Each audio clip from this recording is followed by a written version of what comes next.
This week on the Four Rivers Ag Report, whether you like it or not, we're looking back on the year that was 2011. And it was an utterly wonderful wedding. And what about someone stealing corn from a moving train? All this and much more on the Four Rivers Ag Report.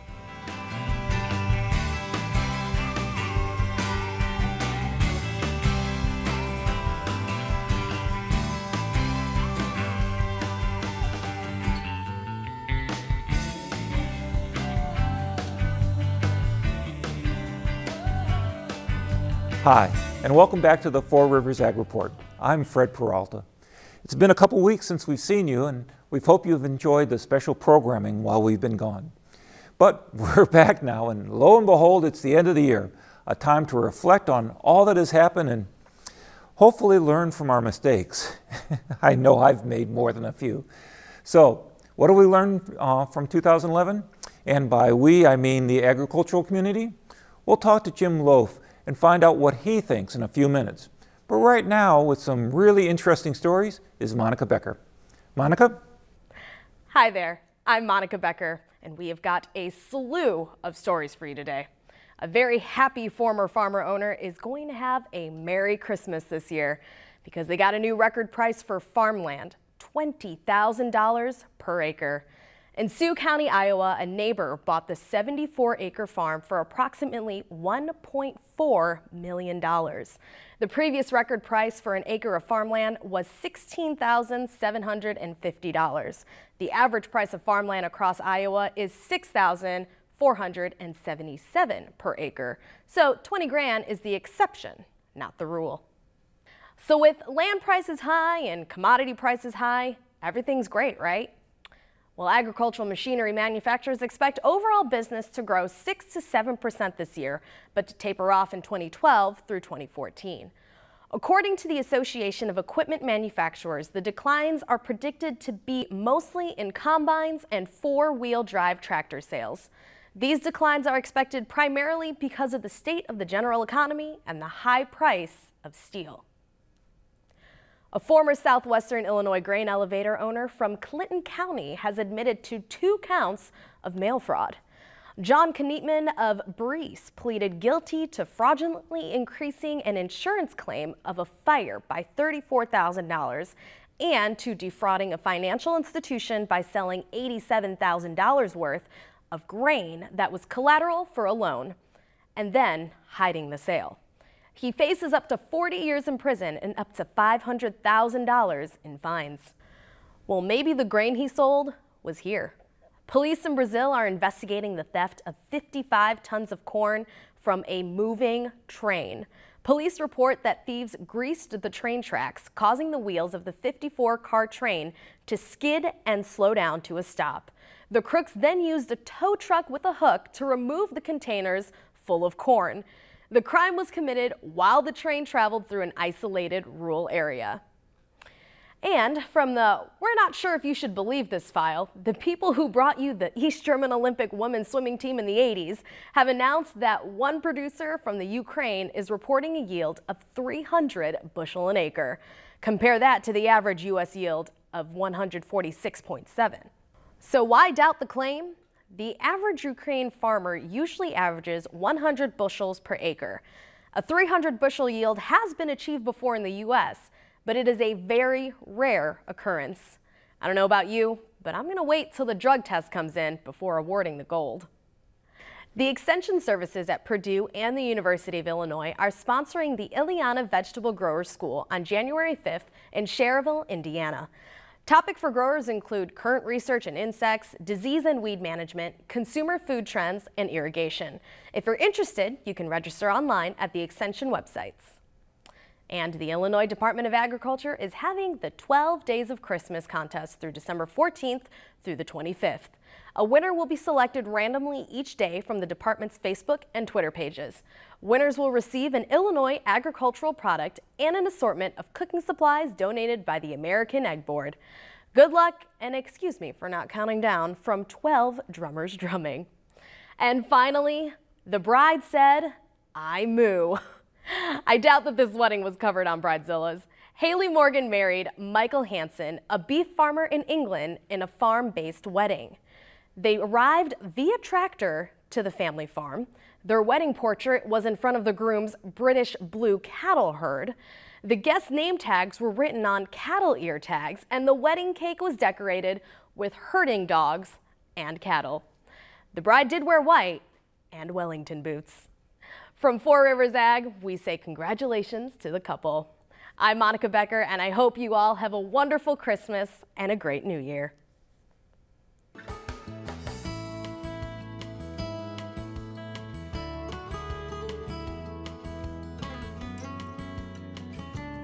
Well, a philosopher once said, "May your memories of last year be pleasant, and may your dreams of next year come true." And with me to cross our fingers and make a wish is Jim Looft of the Extension Service. And Jim, 2011 was a heck of a year, wasn't it? It was a ride for sure.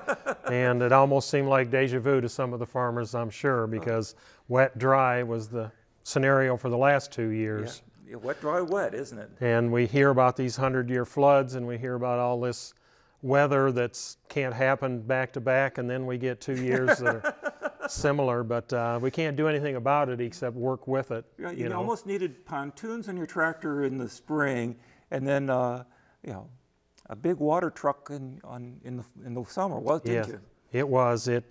When the rains quit, for the most part, they quit. I know there was some scattered rains some people benefited from, and some people suffered without it, and you could go half a mile in the country and see 50 bushel yield difference. Now, I'm not sure, but it didn't seem to me that planting was delayed that much with the rain. It happened earlier, but when it stopped and they got in the field, that was pretty much it. It kind of interrupted the planting. There was some done in April. The conditions weren't exactly the best, but I guess our short-term memory is better than our long-term memory. So people got rolling, a little bit, and then there was a debate: should I tear up that early corn? Should I leave it? Should I? And I think the decision, whichever way people went, worked out about the same either way. Yeah, it seemed like it was a two-headed coin on that one, wasn't it? Yes. Okay, so we got the crops in the ground, and then it just dry, hot and dry, and the corn sprouted up like crazy, but it didn't. We didn't get the rains that helped with. Well, the weather, the corn almost basically died at some point rather than mature and go through the full physiological cycle. So we had corn that got interrupted pollination. We had corn that got interrupted not germination, but kernel fill, and it was just all over the board. We even had some nitrogen issues. Even though it was dry, there was some corn that was a little short of nitrogen. Wow. So there were problems all over the board, but the crop turned out to be better than anybody thought. I think the general consensus was the yield was pretty good considering, wasn't it? Yes, and we got in it early enough that people could switch back and forth to beans and corn. The corn was a little wet. The moisture kind of got stuck in the corn because it didn't have a chance to mature properly. So they could run corn a while, not back the elevators up so bad. So harvest, all in all, went pretty darn good. It really did well. I can only remember being stuck behind a couple of farm trucks, but that's not too bad. So this is where you get paid the big bucks. Okay, we got through the year. What do we need to have happen this fall to set up next year? Well, one of the things I know that some of the farmers are looking at, and the tillage may indicate this, it's hard to tell, but when we have corn on corn, which may be something they'll look at a little more, we had a good fall for tillage. I think last year we had a lot of compaction, and every tillage device really pulled hard. And we probably didn't get the tillage we needed, but Mother Nature intervened. We got some moisture in the ground. It froze and thawed. We had a reasonable seed bed to start with this year. I think we've got the potential for a very good seed bed coming this year. One of the issues we'll face is subsoil moisture. We haven't got it recharged yet. We've got some rain this fall, but it probably was not enough.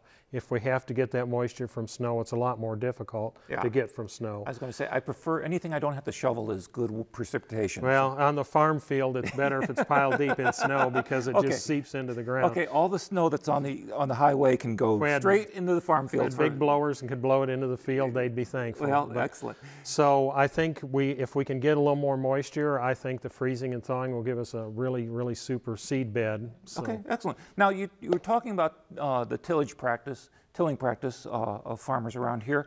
What are some of the trends we saw this year? You mentioned corn on corn too. Are the commodity prices leading more guys to going corn on corn? Well, it would appear that there may be some of the outlook says that fertilizer prices aren't going to be as bad. Okay, we'll see. But, so corn is at it's probably a little bit better position maybe than soybeans are. So there might be a little more corn on corn this year, and the more aggressive tillage that makes the residue better generally is a better bet for corn on corn. There's a lot of diseases that live in the residue, so anthracnose being one early disease.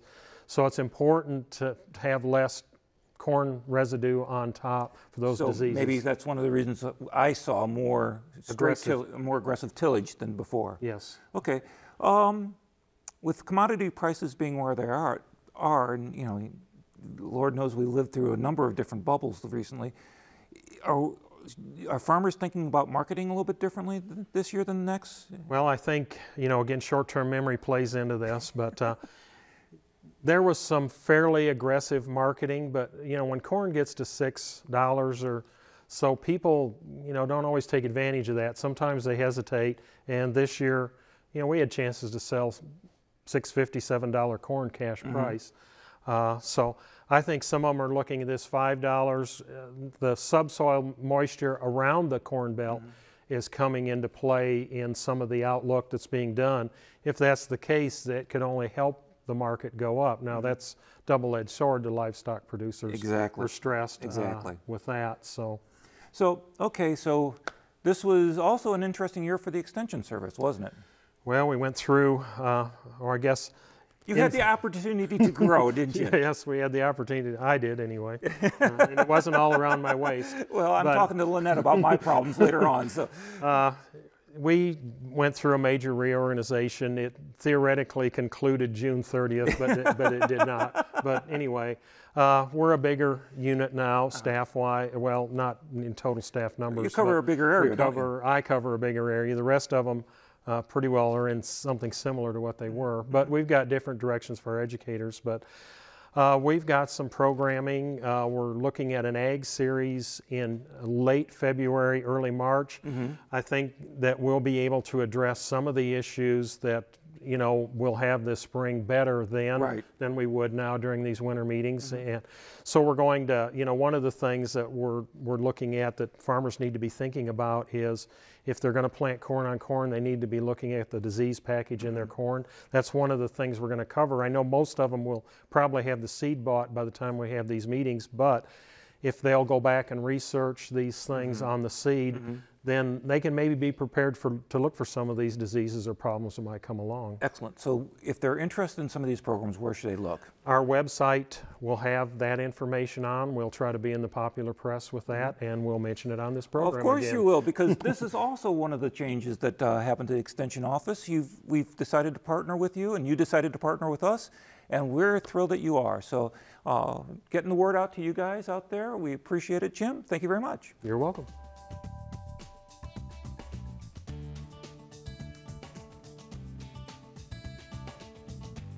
Whether you're a weather watcher, a weather weenie, or a weather warrior, we've seen a little bit of everything this year. This week, in Under the Four Rivers Sky, Cameron Craig looks back at some of the major weather stories of 2011. 2011 will be a memorable weather year with bone-chilling temperatures, a blizzard, ice storm, record-breaking tornadoes in the south, significant drought, and many other significant weather events. In this segment of Under the Skies, we focus on the top 5 weather events that shaped 2011. Coming at number 5, floods raged through the Northeast. Hurricane Irene's path from New York on August 28th continued to the north, impacting Vermont, New Hampshire, and Massachusetts. Rain totals associated with Irene ranged between 2 to nearly 9 inches of rain in this region. Massive erosion occurred throughout the New England region, with washed-out roadways, historic covered bridges being carried downstream, as well as structures serving as dwellings for families and businesses. Irene's impact will be felt for many years to come. The drought of 2011 comes in at number 4. The summer drought was long-lasting, resulting in a significant loss in trees and crops, as well as shortages of water along the southern third of the United States. Peanut farmers in the South reported a significant loss this year that will probably be seen in the price of peanut products in the grocery store in the coming months. Not only did the drought greatly impact the southern states, but severe to moderate drought conditions in our own backyard created some frustration among farmers. The central Illinois drought began in August with nearly half an inch of rain and lasted until the rains returned in mid-October. Coming in at number 3, the Groundhog Day blizzard of 2011. A significant winter storm system began to track out of Texas toward the Great Lakes on February 1st. With vast amounts of moisture pumping in from the Gulf of Mexico and temperatures in the mid to low 20s, some locations around the country recorded 1 foot to nearly 3 feet of snow. As the storm deepened, the winds began to increase to over 50 miles per hour, closing interstates from the Midwest to the East Coast. At number 2, the Joplin tornado. On May 22, 2011, a massive supercell developed in eastern Kansas and tracked toward Joplin, Missouri. The supercell spawned an EF5 tornado that produced wind speeds greater than 200 miles per hour. According to National Weather Service, this tornado was the deadliest since modern record-keeping began in 1950 and is ranked among the deadliest tornadoes in United States history, with 150 fatalities and over 1,000 injured in the Joplin area. The tri-state tornado of March 18, 1925, that cut a 291-mile path through Missouri, Illinois, and Indiana remains the deadliest tornado on record in the United States, with 695 fatalities. And at number 1, the Southern Historic Tornado Outbreak. Prior to 2011, the tornado outbreak of April 1974 held the record of having 148 tornadoes rip through the eastern half of the United States in a 24-hour period. On April 27th, an historic tornado outbreak of new proportions broke the 1974 record with 211 confirmed tornadoes tearing across the southern United States. This event is the deadliest outbreak since 1974, with 310 fatalities and thousands injured. Several tornadoes ripped paths between 80 and 120 miles long and up to 1 mile wide. The damage was significant from tornadoes in the EF5 category and smaller through much of the South. From ice storms to tornado outbreaks and heat waves to blizzards, 2011 will be one for the history books with record-breaking heat and tornadoes. The question we are probably thinking about is, what does the atmosphere have in store for us in 2012? The answer is simple. We're not entirely sure, but let's be prepared.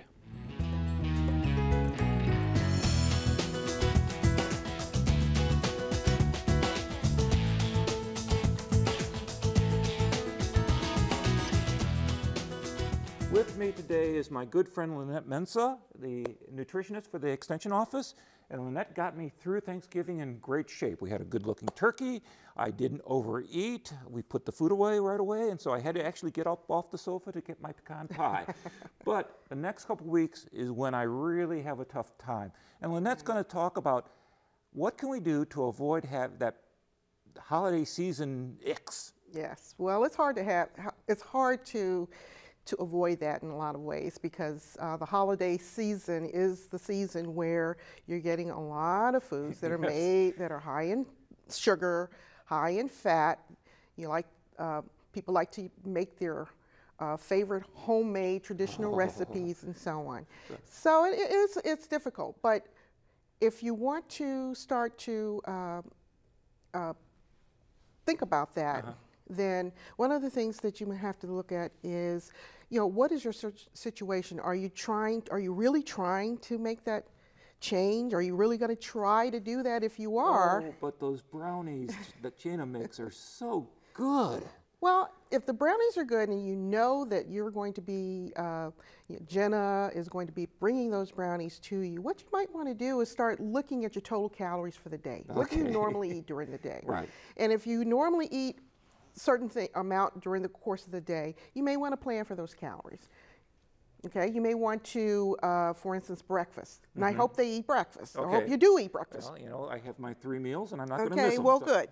If you eat your breakfast, try to be sure that you might plan for those fat calories and some of that sodium and all that sugar by maybe not eating quite as much during the breakfast meal, okay, and saving those calories for some of those snacks that you know you're going to be consuming. Well, okay, here's something we really haven't talked about, but my neighbors will bring over cookies, and they show up all of a sudden, and you know, those snickerdoodles don't disappear on their own. I have to help them. Right, right. And what you might decide you might decide to do is to, you know, don't deny yourself.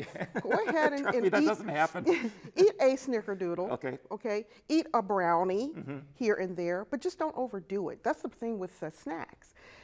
When you eat a meal, the snacking in between, and what you're talking about really is kind of snacking. Yeah. Okay. Yeah. Guilty. Yes, the snacking in between is what kind of kills you. You know, and those tend to be those really high calorie foods. Okay. Now, you know, I try to eat right. My wife does a great job of trying to get me to eat right. Right. So, what sort of strategies can we use to make sure we get the good stuff and not just the great stuff? Okay. Well, when you plan your meals or when you're eating your lunch and your breakfast and your meals, make sure you're getting your make sure, not your vitamins, but make sure you're getting your vegetables. Right. Make sure you're getting your whole fruits. Make sure you're getting your grains. As you're preparing your meals, you may want to consider preparing them with less salt, less sugar, less fat, knowing that you're probably going to be eating some things that may be a little bit higher in sugar and fat when you're snacking.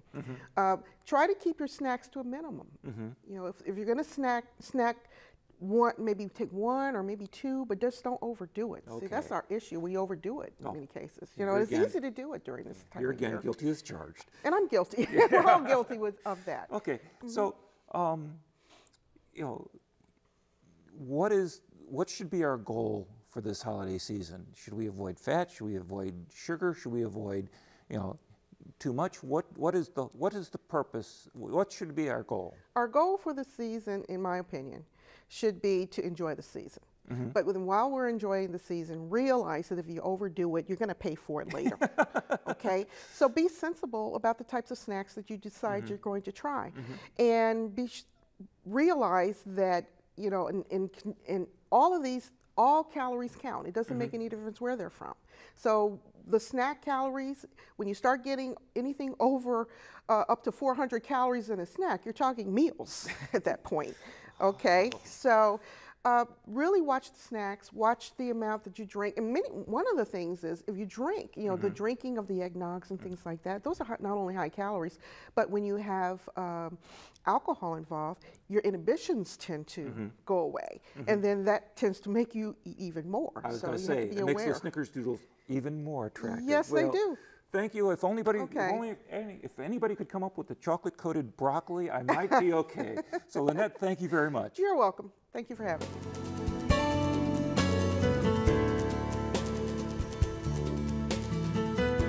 And you've heard about the fox in the hen house? How about the fox in the frat house? Eastern Illinois has seen some interesting students come to Charleston, but nothing like this. A fox has taken up residency on campus. He or she, it's yet to be determined, has been seen on the western side of campus by Physical Science, Old Main, Pem Hall, and McAfee.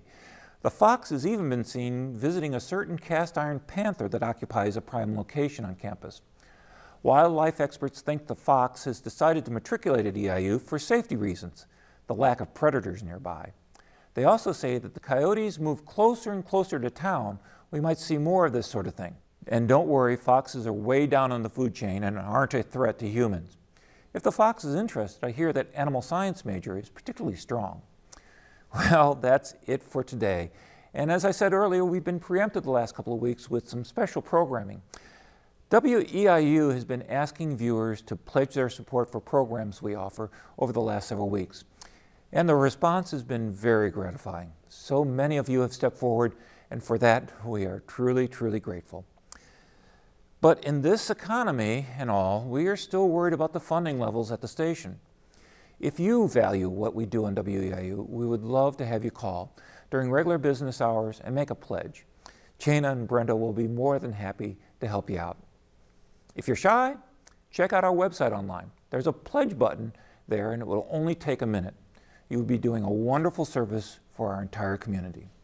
And lastly, due to the holidays, this is the last Four Rivers of the year. We are very happy with the response we've had for the program, and we hope you found us helpful and maybe a little bit fun to spend some time with.